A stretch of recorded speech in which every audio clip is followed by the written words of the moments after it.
और उसके जवाब में देश के प्रधानमंत्री जी ने दृढ़ इच्छा शक्ति का परिचय कराते हुए ऑपरेशन सिंदूर की सेना को परमिशन दी और हमारे वीर जवानों ने सटीकता बहादुरी के साथ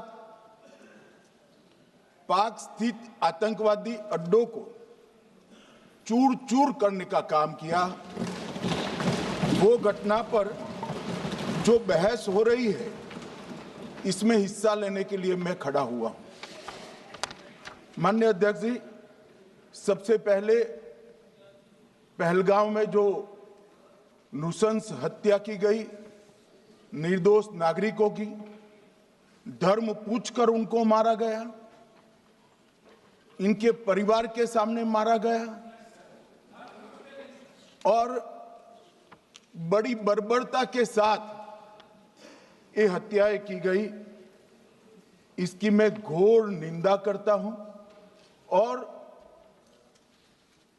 जो मारे गए हैं इनके परिजनों के साथ अत्यंत हृदय की गहराइयों से मैं संवेदना भी व्यक्त करना चाहता हूं। ऑपरेशन सिंदूर के जवाब में पाकिस्तान के हमारे नागरिक ठिकानों पर गोलीबारी की, इसमें भी कुछ नागरिक हताहत हुए, गुरुद्वारा भी टूटा, मंदिर भी टूटा। जो भी नागरिक उसमें घायल हुए हैं और जो हताहत हुए हैं, वो सभी के प्रति मैं पूरे सदन की ओर से गहरी संवेदना व्यक्त करना चाहता हूं।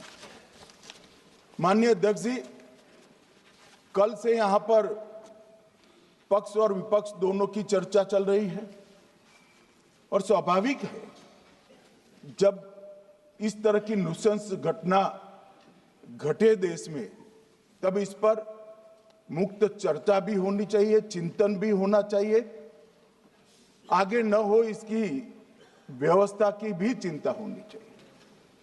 माननीय अध्यक्ष जी, मैं विषय पर आने से पहले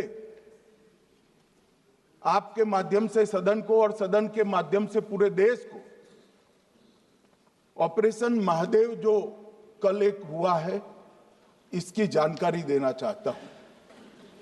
माननीय अध्यक्ष जी, कल ऑपरेशन महादेव में सुलेमान उर्फे फैजल जट, अफगान और जिब्रान, 3 आतंकवादी सेना, सीआरपीएफ और जम्मू कश्मीर पुलिस के संयुक्त अभियान में ऑपरेशन महादेव में मारे गए।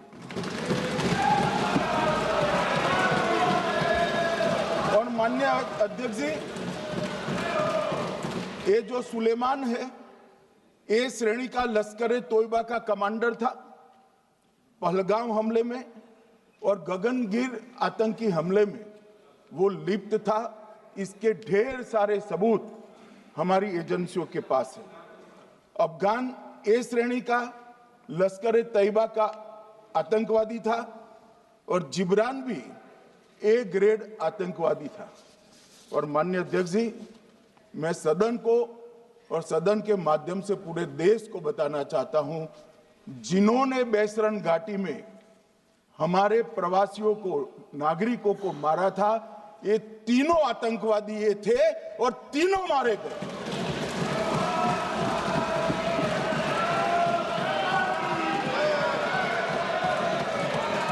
और मान्यवर,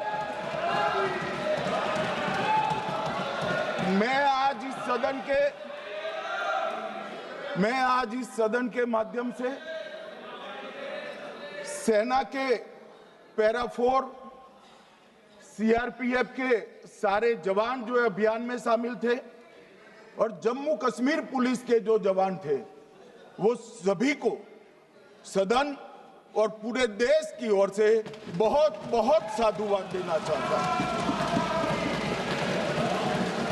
माननीय अध्यक्ष जी, मैं इस ऑपरेशन महादेव के बारे में थोड़ा डिटेल में बताना चाहूंगा। ऑपरेशन महादेव की शुरुआत 22 मई 2025 को एक प्रकार से तो जिस दिन हत्या हुई थी उसी दिन रात को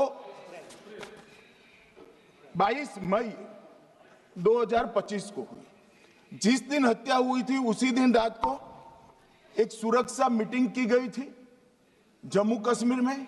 ये पूछ रहे थे, कोई गए नहीं, सिर्फ राहुल गांधी गए। अब आपकी आंख कौन से चश्मे से देख रही है मुझे मालूम नहीं माननीय अध्यक्ष जी। 1 बजे हमला हुआ, मैं 5:30 बजे श्रीनगर में उतर चुका था। माननीय अध्यक्ष जी, अरे सुनो सुनो, मैं बताता हूँ ना 22 में, सुनो ना प्लीज, धैर्य रखकर सुनो, हमने आपको नहीं टोका है, सुनना पड़ेगा भाई, ऐसे नहीं चलेगा।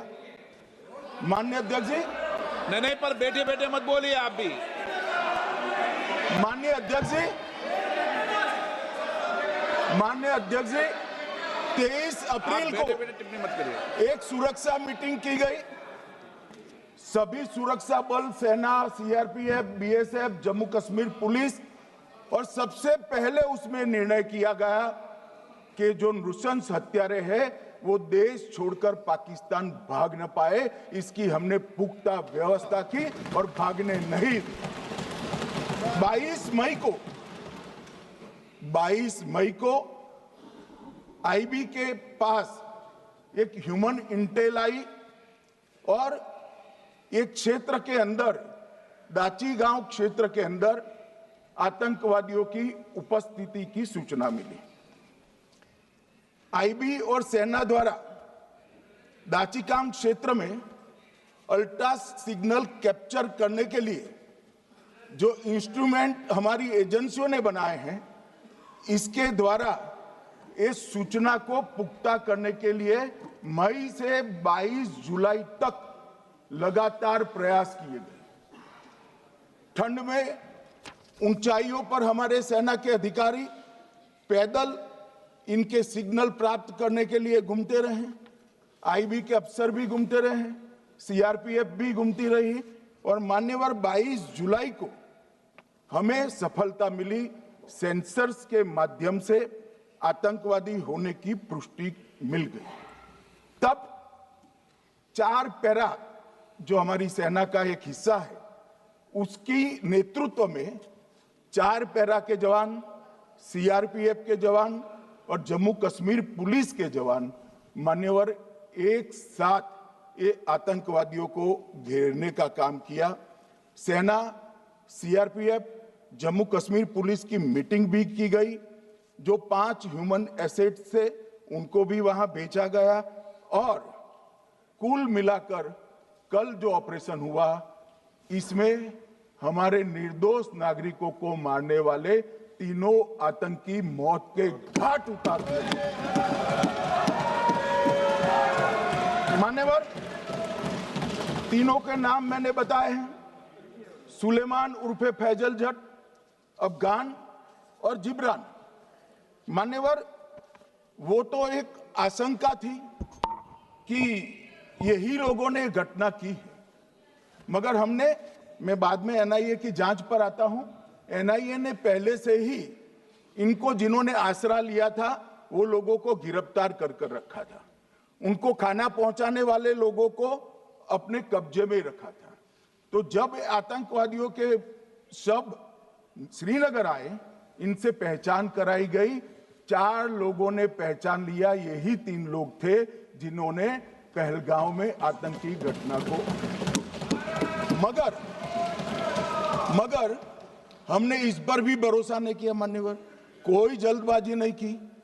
हमने जो आतंकी घटना स्थान से कारतूस मिले थे, वो कारतूस का एफएसएल रिपोर्ट पहले से करा कर रखा था, और चंडीगढ़ सेंट्रल एफएसएल के अंदर बैलिस्टिक रिपोर्ट के आधार पर उनका रिपोर्ट तैयार था। जब ये कल आतंकवादी मारे गए, इनकी 3 राइफलें पकड़ी गई। एक M9 अमेरिकन राइफल थी और 2 AK-47 राइफल थी। जो कारतूस मिले थे वो भी M9 और AK-47 के भी थे, मगर हमने इससे भी संतोष नहीं माना। ये राइफलों को एक विशिष्ट विमान के द्वारा कल रात को 12 बजे चंडीगढ़ पहुंचा गया और पूरी रात फायरिंग कर कर इसके भी खाली खोखे जनरेट किए गए